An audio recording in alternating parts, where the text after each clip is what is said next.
gabi pag uwi ko galing trabaho. May tumawag sa akin na customer ko taga Tramuros. Yung pedal, ang pedal niya is hindi daw ma-cambio niya. Sabi niya may tumupok daw.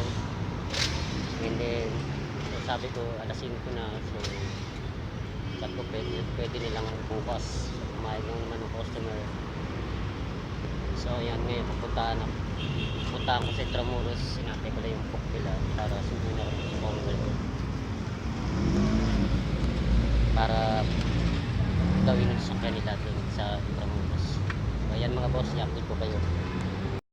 So ito na yung update sa sa Vios na saservisan ko dito sa Intramuros.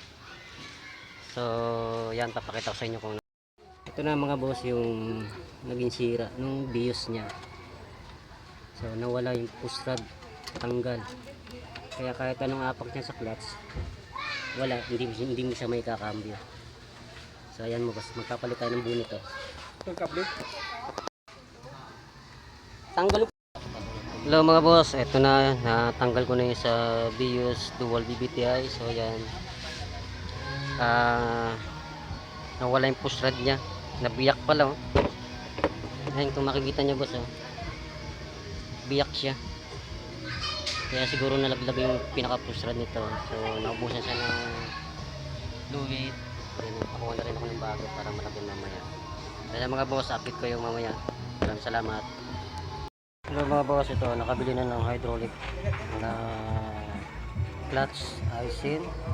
So yun, nakabit ko na mga boss yung hydraulic icing nya. So yan, pabili lang ako ng yung pinaka push rod nya kasi masyadong maiksi, tsaka nakatabi nga yung push rod nya. So ayan na mga boss, okay na siya. Umaandar na mga kasabante. So ulitin ko na lang mga boss. Huwag kalimutan, follow, like, and share po mga boss, and subscribe. Maraming salamat.